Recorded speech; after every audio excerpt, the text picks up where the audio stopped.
Hey guys, I'm Chris, your real estate problem solver. Are you looking for a house right now that's going to be kind of in a secluded area, but still in the middle of town? Well, then you want 307 O'Brien Drive. Now, this house is in the O'Brien Estates off of Houston Lake Road. It's a beautiful neighborhood. We just sold another house around the corner off of Arden, and this neighborhood has got about maybe 50 or 60 houses in the whole neighborhood.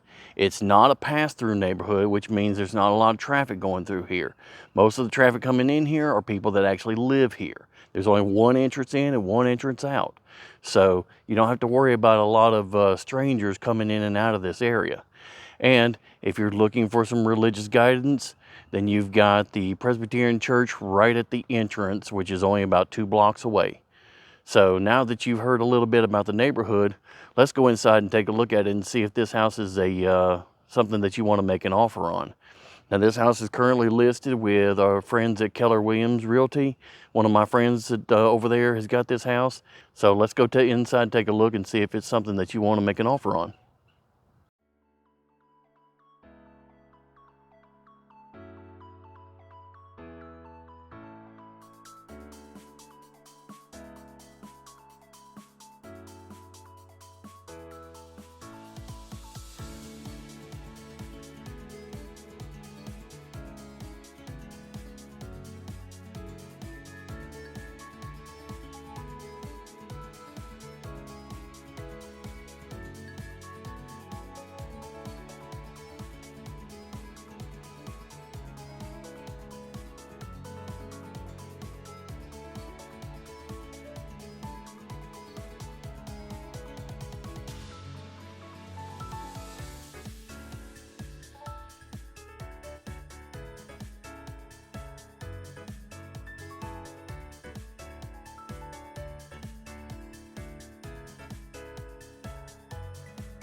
Okay guys, so this is 307 O'Brien. Like I said, it's in a secluded neighborhood. It's a nice house. There's a few things that need to be taken care of on it, but overall it's a beautiful house and it's available. So if you'd like to make an offer on it, make sure to contact me. Our number's at the description below, and I'll talk to you on the next one.